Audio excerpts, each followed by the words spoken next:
Nonz, Fortress of the Gothic Vampires. Summary and full rundown. This whole movie is based off of a war I had with a guy named Isaiah when I was in high school, and he was a clown who listened to Insane Clown Posse. I was a trip dancer in high school, and trip is a move that you do with your hands. I had curly hair, literally, and he looked like a rock star, and I had a shirt that was purple that had, rings like a drum. I was wearing a purple drum shirt with two wings. What Isaiah was he's the one who told me the fundamentals of socializing, going into advanced features like skateboarding and listening to heavy metal. What this movie is made out of is socializing in a linear fashion when the adjacent member of the group goes up against the linear person. And if you don't know, linear means I'm gonna put my own twist for it. And what people get confused nowadays is that linear is known for throwing it straight. So anyway, onto the movie. The movie starts off with the characters Gabaya, Zap, Keto, and regularly Beta talking about their favorite bands, like Jix182 and Jellicard. And it starts off with our mighty line from Gabaya Murioto saying, "Why would I listen to Jix182 and Jellicard where I can listen to Pranks Gavin Pranks?" Which is a parody of Isaiah's group in high school, Dance Gavin Dance. If you don't know, Yellowcard is a punk rock group that's not really hard, and Dance Gavin Dance is a form of screaming that's psychedelic, meaning that it's a beginner's mistake. It's Fear to a Lesbian Cops because Isaiah puts his experience when socializing and played football, with Isaiah's younger brother Demetrius pulling Karen in 7th grade defeats the whole purpose of my flight school. Now, onto the actual film and what the film contains.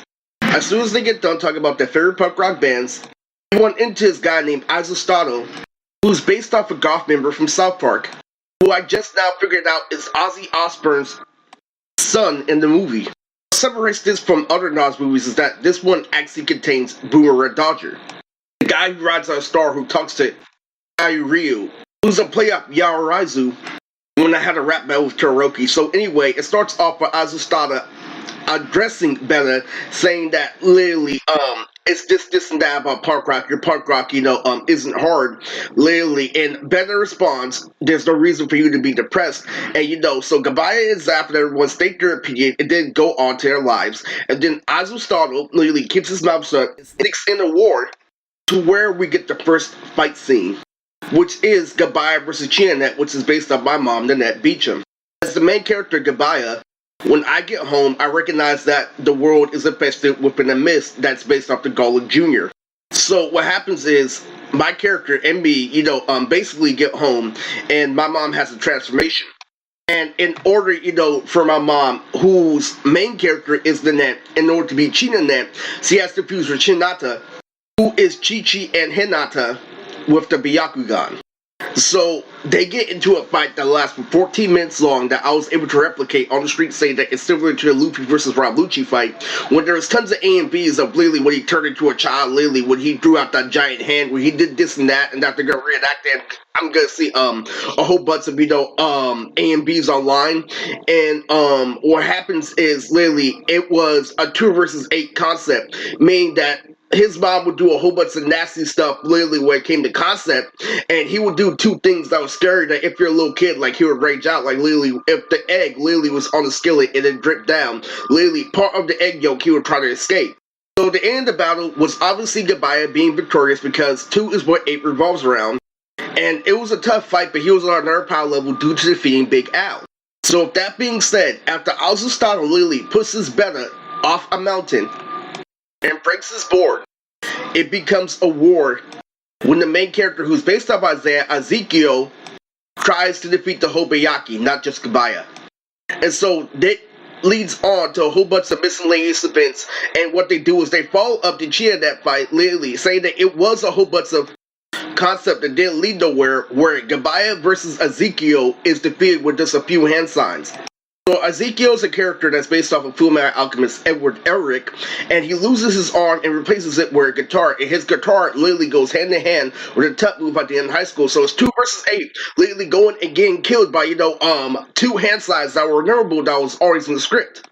So everybody is in this movie. The customizable characters like Sadara, Bree is definitely in this movie. Bree, who is based off Briske, who has a PlayStation symbol, who's based off a video game lore, is obviously in there. And obviously this guy had the most fight scenes along with Boomer, Goodbye and Zap, which is my most anticipated movie. I made that idea literally when I was 26, 25, 26, and I'm almost 30. 29 is 2 months away from ending, and literally that's why I'm obviously not hyped. I made a movie literally when I was younger. I can't say anything right now, but whether it's a tie or a landslide, there was too much, literally going on, with the movie. Literally, there was falling dinosaurs.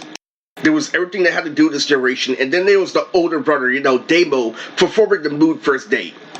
And the whole meaning of the movie was the beauty of being linear in society, because society does not allow you to be linear. If you know the whole story, the actual writer of Nonz, Eric Moody, which is me, had a linear, perspective, but he was really adjacent. You see, because I'm adjacent, what happens when an adjacent person plays was they have linear aspects to them, but something big comes into play, because they like linear stuff when they're in the form of a straight, and when it comes to things like wrestling, literally, things that require intellect, like playing sports in high school. Those are very straight subjects that don't allow linear or any scientific thing like purple to interfere. In other words, in order to get away from a linear movie like Fortress, you have to have some with martial arts, the 2 versus 8 that I displayed before. So, what this movie is doing is it's showing you, monument upon monument, and it's still not done, literally. I still don't know how this movie is going to stretch, because I figured out in order to, beat the Iso family, literally, that the characters actually have to become vampires. And then this is one big formation where Uncle Tommy, aka Uncle Tommy Steve for American Dad, literally gets in a formation, literally, with Grandmary Kai, literally, who's based on my grandma and Lady Chio, literally, Juro Rule, which was my Uncle Sonny, literally, my mom, literally, all getting into, literally, this special called Aerosmith, where we had, literally, an affair and something wrong with, a girl that I had in Dublin. Dublin is right next to the state prison. So there was great characters in this movie that I was, getting aware for, like Newell, who's based on my cousin Noel, Lily, who is a cat scratcher like Kiba, Lily, who can scratch so hard, Lily, she can bend the air into wind. There was too much. You see, the whole point of Fortress being a linear movie is that there are a whole bunch of big things happening.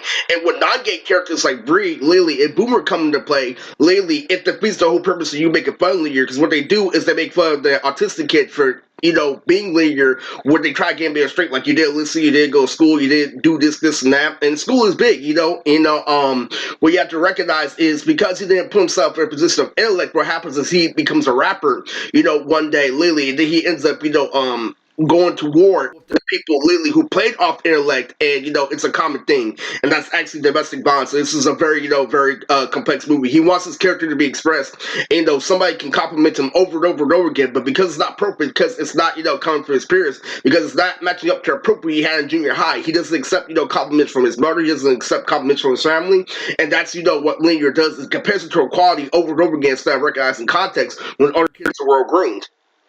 And that was the whole thing, literally, when you have a movie with such monument, literally, with basically the greatest damn movie of all time. And the reason why I'm using Paprika, for this cover picture, is that it perfectly represents the movie in every way, shape, and form. Literally, it was partially on paper. I don't know if I have the rights, to it or not, but it was definitely there. But whether or not they gave it jurisdiction was a stupid idea, because only half of me was doing that. The full me literally already passed the competition and it dragged on. So it doesn't matter. They may do, with this society, literally, and it's based off anarchy, literally, how we possibly live in an anarchy society right now. Literally, it's based off, too many things, and being linear is special, and they do, go over that in domestic violence, that if everybody was straight and nobody was linear, nothing would be special. Because at the end of the day, it is your own twist to it. But anyway, this is Eris, and this is the description and summary for Fortress of the Gothic Vampires.